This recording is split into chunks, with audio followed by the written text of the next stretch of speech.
This is the H. Moser Heritage Center Seconds Funky Blue. I've had the watch for a little over a month, so I thought I had enough time with it so I could really do a decent review of the watch for you and tell you about my experience so far with it overall. So to begin with, I'd like to kind of take a look overall at the watch, then get into the dial, the case, followed by the movement and case back. So if you're looking at the watch, you're going to notice that this has a definite heritage or vintage look to it, which I can really appreciate. But it also has a contemporary flair, right? And we're going to get into some of those details, such as the global light or the use of global light for the Arabic numerals and things of that nature that give that distinctive look to this watch while still being a vintage look at the same time. As you know, the funky blue is, I don't know, just becoming a classic or a really well-known color for the H. Moser brand, and it looks absolutely beautiful on this watch. If you look at this and you notice how the lugs are done, they are, of course, done as a wire lug, which is very reminiscent of a 1920s pocket watch, as if the watch was converted from a pocket watch into a wristwatch. And another thing that you'll notice is this beautiful onion-style crown. Front and back, it is sapphire, and we'll talk about that in just a few minutes. So, getting back to the dial for a second, let's talk about that beautiful funky blue dial and those numerals, the Global Light numerals. And let me see if I can get a good look at this. They are definitively raised from the dial, and it gives it such a unique look, not only by day, but especially by night. And I think that it's just one of the very unique things that makes this watch stand out from the rest of those watches that are in a similar category of maybe a vintage-inspired pilot's watch. You'll also notice that there is a railroad track, a minute railroad track running around just inside the case here. Again, that similar heritage look that I've been talking about. And to complement that, large sword hands that are filled with global light as well. Then there's I would almost call it a diminutive, but just beautiful, very thin seconds hand that you're seeing sweeping around the dial right now. And I just think it's such a great compliment to this dial overall with those large broadsword hands.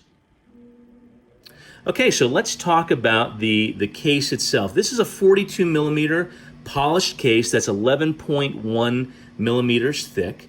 One of the unique things about the case is, and I guess all H. Mosers that I'm familiar with so far, is there's oftentimes this recessed look to the sides of the case here where you almost have a top case, a bottom case, and then you have this area in between that is seemingly recessed. It's just a unique hallmark, I think, of H. Moser. I've had 3 H. Moser so far, and they've all shared those similar attributes. There's also this fluting, or what you might consider very fine coining around the case. Originally with pocket watches, those were used to get a good purchase on the watch, and Breguet is maybe most known for that coined edge. This is just a much finer coining when it comes to the H. Moser heritage. The wire lugs sit 22 millimeters apart, and so this beautiful kudu strap that you're seeing here is a 22 millimeter curved end strap. And the strap has a beautiful but simple pin buckle as a closure. Taking it off the pillow here for a second, I just want to flip this over and take a look at the back of the watch. And again, you can see the heritage uses the HMC 200, which is a very well-known movement for Moser. and it oscillates at 21,600 vibrations per hour and has 27 joules. It does give you a 72-hour power reserve, but like any Moser, they really under-promise and over-deliver. I haven't measured it yet, but it seems like I can go on almost 4 days and still have power reserve. So it's been, like I said, Moser always over-delivers on their power reserve promise. Everything about the Moser movement, including and down to the hairspring, is manufactured in-house. So there's a lot to appreciate about this Moser movement, including, if you look at the bridges, the double striping that appears on the bridges, the skeletonized rotor that is a part of the HMC 200, the black polished screws. Let's see if we can get a good shot of the black polishing of the screws, and of course the engine turning of the base plate, which you can clearly see.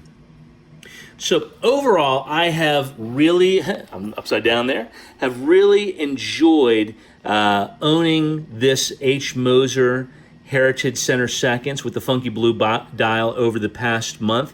However, if you know me, I move watches through my collection very quickly, or relatively quickly, and so this one is actually for sale right now. If you would like information about it, or if you would like to own an H. Moser Heritage Center Seconds, feel free to reach out to me at TockingWatches, that's TOCKING watches, at gmail.com, and I'll furnish you with those details.